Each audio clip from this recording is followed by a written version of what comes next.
Katie. We have Password to Larkspur Lane.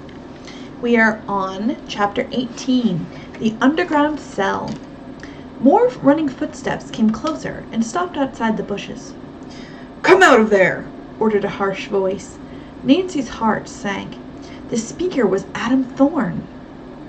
Knowing resistance was futile, she crept from the bush and stood up in the glare of the powerful flashlight. In the darkness just beyond, Nancy could hear the dog snarling and her captors breathing heavily. "It isn't the old lady," came Miss Tyson's voice. "It's Nancy Drew." Adam Thorne growled. "What? I thought we'd knocked her out of action." Miss Tyson said in a worried voice. "That's what Tar and Jackson reported. Tar himself pushed her—" "Quiet!" snapped Thorne. "She's tricked us. Take her to the house. We'll lock her up." Quick as lightning, Nancy plunged out of the light and desperately raced down the hill. Taken by surprise, her captors hesitated, then pounded after her, the dog barking furiously. Blinded by the sudden change from light to darkness, Nancy stumbled and fell. An instant later, the Great Dane leaped on her. "Grab that leash!" shouted Thorne. The dog was yanked back, then somebody jerked Nancy to her feet. "We'll take her to the house," panted Thorne. With the ex-lawyer in the lead, flanked by the nurse and the attendant, and guarded in the rear by the gatekeeper and his dog, Nancy was marched to the mansion. Bell was waiting in the main hall. "Who is this?" he demanded. "Where's Mrs. Eldridge?" "We haven't found the old fox yet," Thorne answered. "This is the Drew girl I warned you about." Bell's eyes narrowed. "What do you mean by trespassing on private property?" "I meant no harm," Nancy replied truthfully. Thorne snorted scornfully. "She's been spying. It's your fault, Belle. I told you not to bring Dr. Spire here. If the old woman's shoulder was dislocated, you should have let it stay that way. Too bad you aren't a real doctor," he added unpleasantly. "You could have said it yourself." "Never mind that," Miss Tyson put in sharply. "How did she get in here?" "Luther, bring the gatekeeper, quickly," Belle ordered. "Just how did you get in, Miss Drew?" "I came in at the entrance," Nancy replied. "The Larkspur is beautiful." "I'm not interested in flowers. I think—" Bell checked himself. He turned to Adam Thorne and spoke in an undertone, but Nancy, straining her ears, heard him say, "Password to Larkspur Lane," before their voices became hushed. After a few minutes, the attendant appeared with the gateman. "Jones, have you ever seen this young woman?" Bell demanded, glaring at the man standing before him. "No, sir," the guard declared, not recognizing Nancy dressed in her own clothes. "Did anybody come in by the gate tonight?" Bell asked sharply. Nancy saw fear flicker in the man's eyes as he met Bell's hard stare. Through no fault of his own, the gateman had let intruders into the grounds. Jones swallowed. No, Chief. Nobody came in or out." A wave of relief swept over Nancy. No alarm would go out for Mrs. Eldridge. The gang would continue to think she was hiding on the grounds. "All right," Bell said. "Get back to the gate." Then, turning to Thorne, he said, "Let's continue this in my office."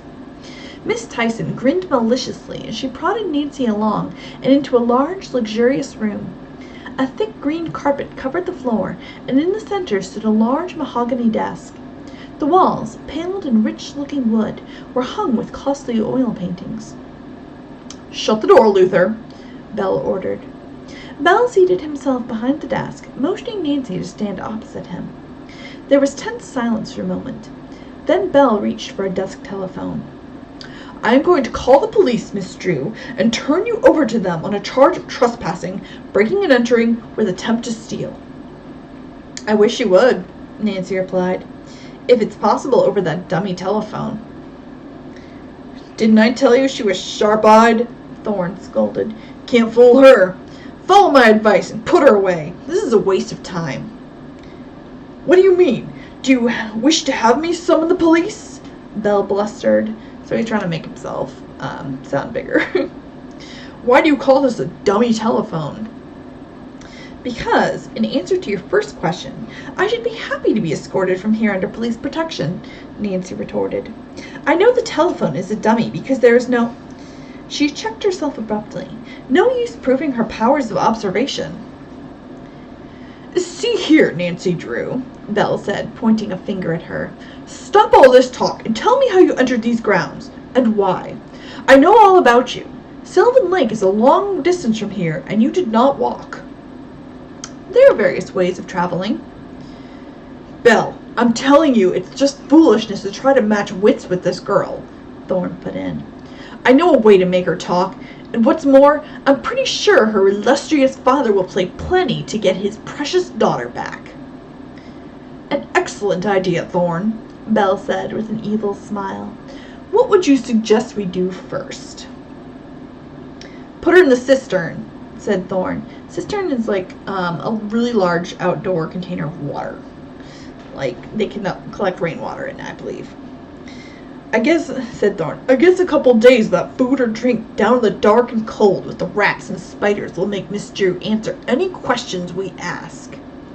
Miss Tyson laughed harshly, looking straight at Nancy to see if she winced at the prospect.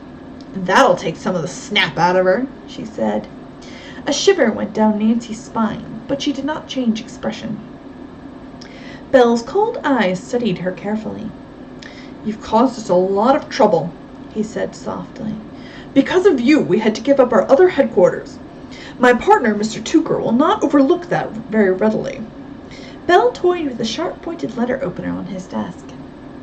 Miss Tyson spoke up. The pigeon keeper guessed she'd found that bird, kept it, then followed it to Tooker's. Now I'm sure he was right. Only from the messages that pigeon carried could she have learned the password. And I still say she shouldn't have entered without it, or couldn't have entered. Luther cleared his throat. But Jones said... He was lying, Miss Tyson broke in. Where's the car you came in it? She asked Nancy. Nancy thought it best to keep stalling. The farther away Bess, George, and Mrs. Eldridge got, the safer they would be. Nancy smiled. Why don't you search the grounds for the car? That's enough, snapped Belle. Take her away. Nancy knew she was in a hopeless predicament, and reasoned that more was to be gained by strategy than by a desperate attempt to break loose. As she was marched out of the room, she heard Belle say, The disappearance of the Eldridge woman and the Drew girl showing up have me so upset I can't think. I'm going upstairs and tell Adolph. Let him handle this. It's dynamite. Do as you please, Thorne said coldly. Nancy, her arms pinned behind her back, was shoved out onto the porch and toward the buildings beyond the house.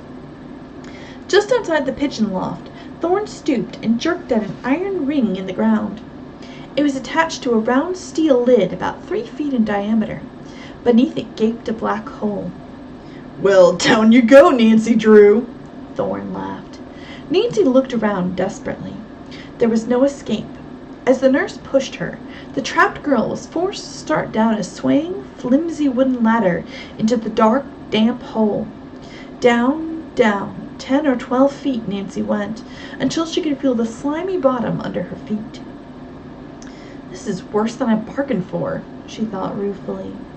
The ladder was jerked up and Thorne called, Don't worry, you may have it back. There was a series of splitting noises, and pieces of the ladder came raining down around Nancy's head. As she threw up her arms to protect herself, she heard Thorne laugh sardonically, so sarcastically. Then the lid clanged shut. Uh-oh, sounds like she's in trouble. Hopefully she'll get rescued soon.